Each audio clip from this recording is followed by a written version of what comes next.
Kaya kayo dito? Angelina Don Santos po. Kasi dalawa number binigay eh. Oo, yung number ko po yung 2021. Ito po, tumatawag ko di pa kontak eh. Walang signal po yan, sorry. Kaya pala eh. What's up guys? So panibagong araw, panibagong biyahe na naman tayo. Cindy? Medyo matagal nga pala tayo hindi nakapag-upload ng video kasi medyo busy tayo sa ating trabaho at saka nag-uulan-ulan kaya ito nagkaroon tayo ng pagkakataon na makabiyahe. Kaya yung time na to maaga pa, almost mga around 6 o'clock yata to kasi medyo madilim-dilim pa. Tsaka makulimlim yung mga panahon na to, buti nga hindi siya umulan. So ito yung natin na first pick up sa ating pasahero. Bale, dito nga pala ito nanggaling sa Quezon City. Ang drop ni Madam is papuntang Techno Hub sa may UP Diliman. Sakop siya ng UP Diliman. So, ayun, bumiyahe na nga kami pagkabot ko sa kanya ng helmet. At tinanong ko nga si ma'am niya kung pwede ko i-upload yung video kasi sinabi ko na naka-video kami. Pumayag naman siya kaya ito nagkaroon tayo ng video na i-upload. Shoutout nga pala kay Edgar Biernes. Shoutout din kay Masip Jed Vlog. And kay Ricky Bilarde. Shoutout sa'yo pre. Buti nga yung mga time na to ay hindi talaga siya umulan. Makulimlim lang. Kaya swerte natin nakabiyahe tayo. Kasi hindi na tayo makabiyahe ng araw-araw katulad dati na mainit yung panahon. Nakabiyahe tayo ng tuloy-tuloy. Kasi ngayon medyo alanganin tayo bumiyahe gawa nga nung masama lagi yung panahon. Kaya pala wala masyadong traffic yung time na to kasi maaga pa, hindi pa siya dagsa yung mga sasakyan. Kaya tuloy-tuloy yung aming biyahe rito.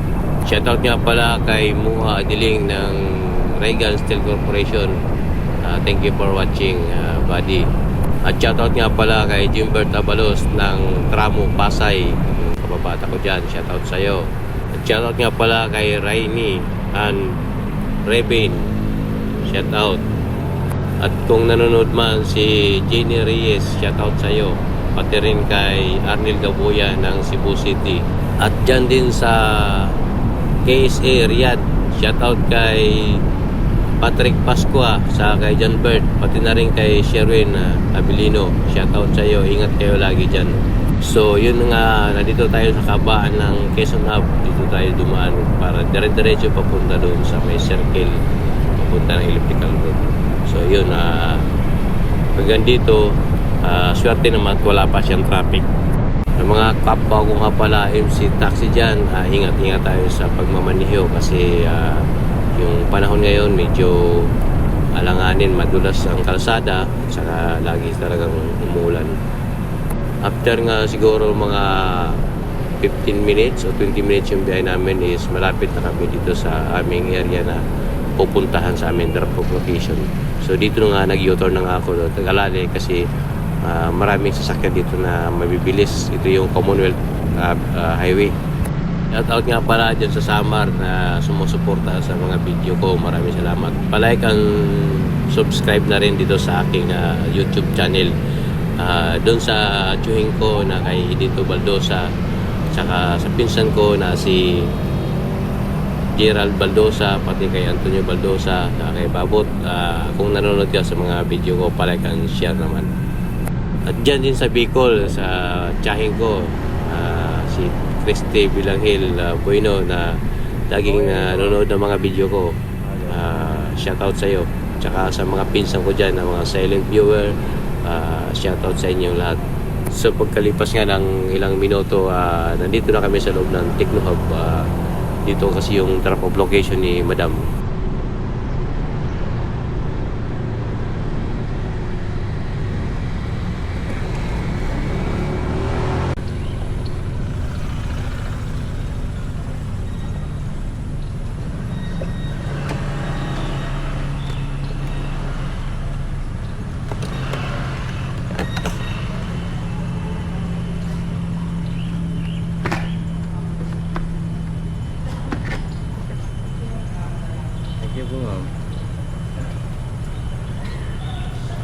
So pagkabayad niya pala ni Madam dyan is nag-antay lang ako ng konting minuto After siguro mga 1 minute, may pumasok nga pala na booking pero nasa kabilang building siya.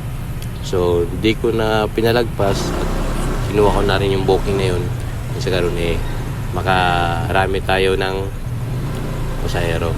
Sa kabilang building lang pala yung ating second pickup.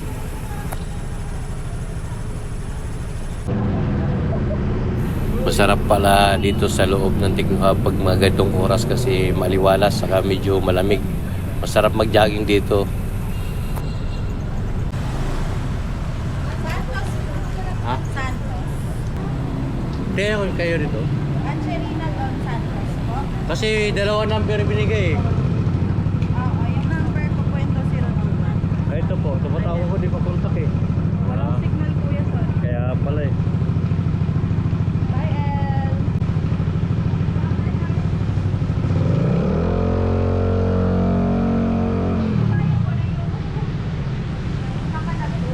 So dito nga pinalapit ko si ma'am kung siya nga talaga kasi iba yung pangalan na nakalagay dun sa kanyang booking. Kaya sinusureball ko kung siya talaga kasi kanina pa ako tumatawag, hindi na naman sinasagot. Dalawang number na tinatawagan ko eh. Wala kasing signal po. Nasa elevator din ako kanina. Sinagot ko po eh, kaso hindi. Wala. Opo.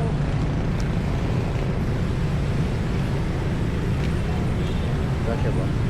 What?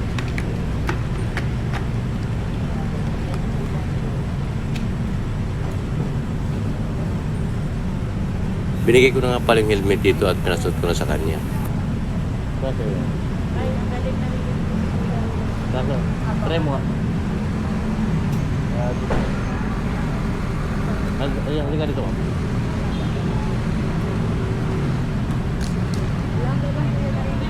Para hindi tayo magsigawan. Sige po. Ano yung tumbler mo?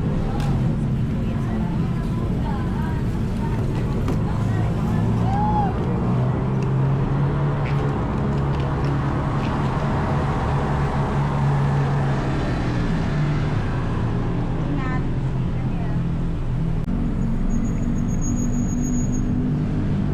So dito nga, tinatanong niya bakit daw may mic yung aking helmet. Sabi ko, intercom yan para nang sa ganun na pag nag-uusap kami, hindi kami magsisigawan kahit na nasa biyahe kasi malino yung aking na bili na intercom. Nag-ask nga si madam dyan kung magkano yung bili ko at saka kung mahirap nga daw i-install. So yun, sinabi ko sa kanya na madali lang kaya nakipagkwentuhan si madam sa akin. Malapit.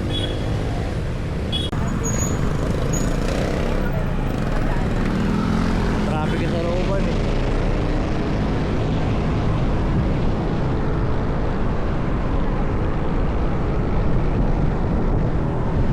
Dahil ng oras, mga traffic sa looban. Kasi yung traffic sa Kaunwell, puro papunta rito eh. Yung papunta ron, maluwag eh.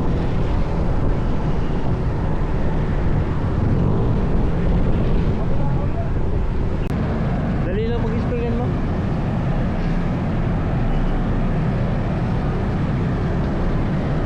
Oo, maganda to pagka nasa ride kayo.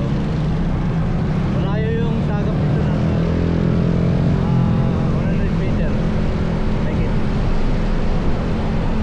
Oo. Pangalan dito eh. Ito may search mo.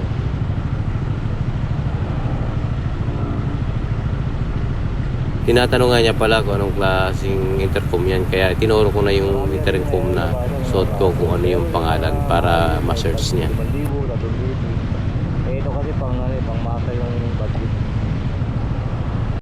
Meron. Kaya na kami tumagal. Saka nawala yung refund.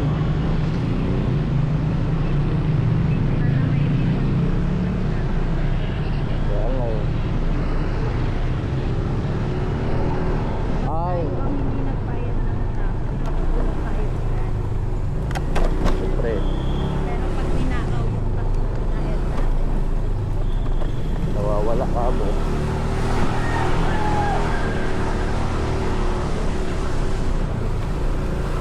Ano to ma'am? Private na ano to? Yung subdivision na to?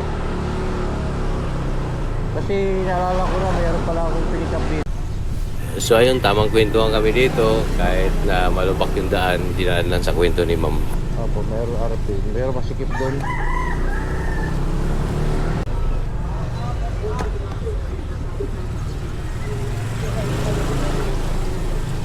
Ano to? Pabahay sa ano? Pag-ibig o sa parang image po?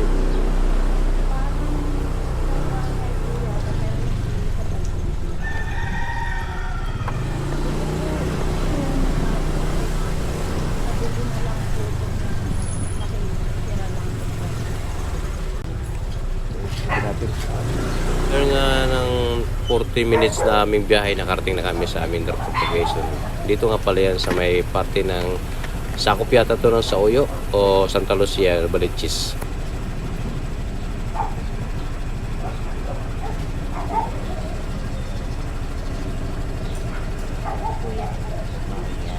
Thank you po. Ay nako.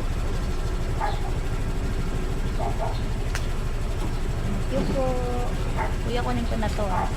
Sige po ma'am. Salamat. Pagka-drop ko nga pala dito is nag-decide na ako na umuwi na kasi baka maabutan na naman ako ng malakas na ulan. Yari, basa na naman tayo. Kaya yun na nakadalawa tayo ng pasahero, at least meron tayong panggas. Balikan na yan sa ating pagpasok sa trabaho. Hindi naman tayo pwede magsagad sa biyahe kasi meron tayong trabaho. So yun lang, ganito nating video. Maraming salamat. God bless us. Bye-bye.